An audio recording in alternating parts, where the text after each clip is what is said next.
ce moment, quand je regarde un petit peu la situation, le conflit au niveau, je dirais, géopolitique, on se rend compte que les gens, finalement, Fatima, sont de plus en plus pleins d'amertume. C'est un véritable fléau, c'est un véritable poison qui gagne finalement de plus en plus notre humanité. Et je me dis, bon, ben, les gens, il y a certaines personnes qui te disent, voilà, je vais changer les circonstances, peut-être pour me venger, etc. Et ça ne règle pas le conflit, malheureusement. Il y a certaines personnes qui veulent gagner tellement d'argent qu'ils pensent que c'est le matériel, finalement, qui va atténuer, apaiser, finalement, ce poison d'amertume qu'ils ont aussi dans leur cœur. C'est ça, moi, quand je regarde les informations, des fois, avec tout ce qui se passe, et notamment en France en ce moment, je ne sais plus qui je dois aimer, qui je dois détester, si je dois être pour certaines catégories de personnes ou contre, de quel côté me placer. Et c'est vrai que parfois, il y a de l'amertume qui s'installe dans mon cœur. Mais finalement, il n'y a que la réconciliation, il y a que véritablement rentrer dans ce pardon d'abord avec Dieu, parce que c'est une relation qui est triangulaire. Je dirais, c'est en passant par la croix uniquement, Fatima, qu'on peut aimer tout homme de toute race et de toute condition.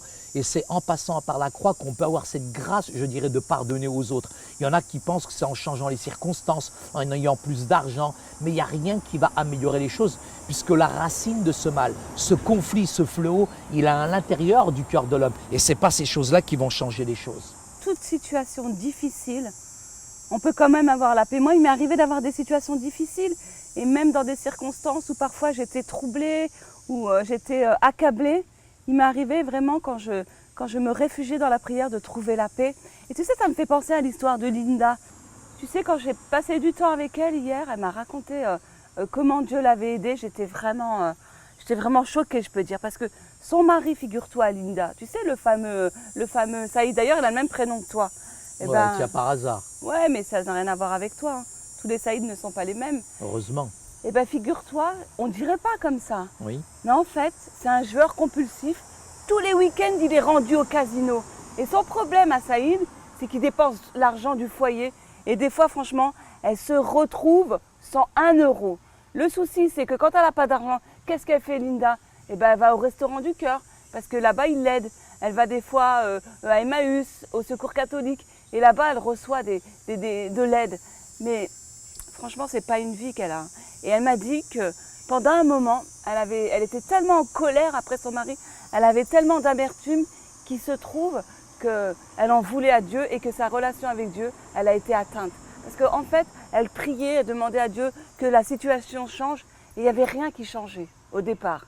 Et il arrive un moment où elle a commencé à avoir de l'amertume envers Dieu.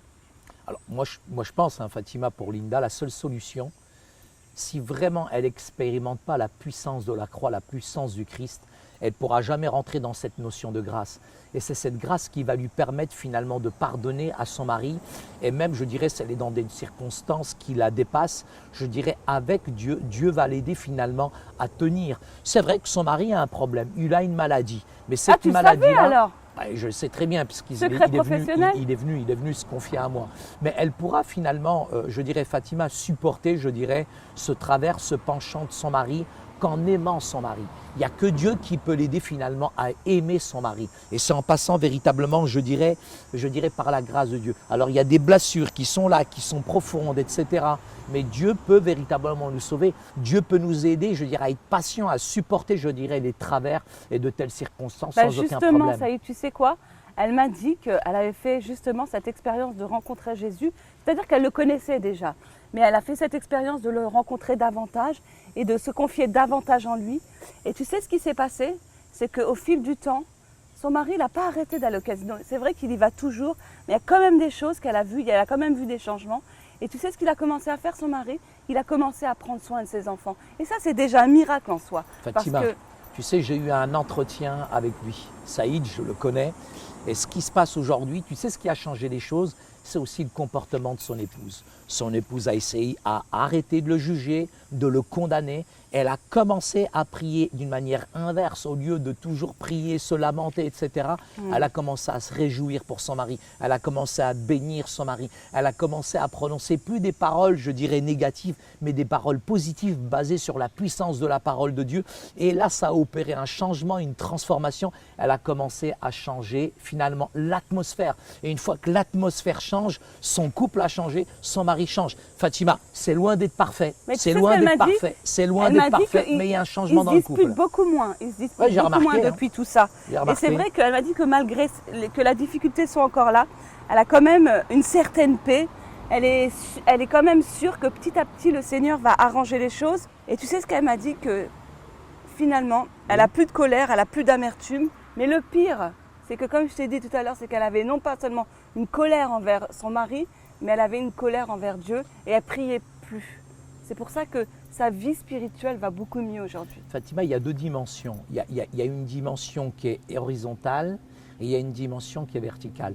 Notre problème, c'est qu'on essaye de régler toujours les choses horizontalement. Mais le premier réflexe qu'on doit avoir, bien sûr, c'est la verticale. Et cette verticalité nous amène directement à genoux aux pieds de Dieu. Mais le plus important, finalement, Fatima, c'est d'être en paix avec Dieu. Et quand tu es en paix avec Dieu, tu peux être en paix avec les autres. Et Dieu change les circonstances, change le temps, etc. Et l'amour peut grandir finalement pour n'importe quel individu. Ce que je crois finalement, Fatima, c'est que Dieu a un plan merveilleux pour chacun d'entre nous. Et si seulement nous faisions confiance à Dieu, si seulement nous faisons confiance au Seigneur, je crois que les relations seraient beaucoup plus apaisées que ça. Si on fait confiance au Seigneur, on doit comprendre que dans son plan, malgré les temps, malgré les tempêtes, Dieu peut changer les situations parce qu'il a tout entre ses mains. Il est le maître du temps et des circonstances, le Seigneur. Tu sais ce qui m'a touchée dans le témoignage de Linda, c'est qu'elle n'avait pas l'air agressive, elle n'était pas amère. Et c'est ça qui m'a touchée parce que moi je me rends compte que des fois quand on vit des situations difficiles, on devient agressif envers les autres, on est amer et puis on ne reflète pas en fait le caractère du chrétien. Et je voudrais vraiment encourager aussi tous ceux qui nous regardent, tous ceux qui passent par des moments difficiles et leur dire que dans la difficulté, Dieu est là et que Dieu mettra un terme à leur épreuve.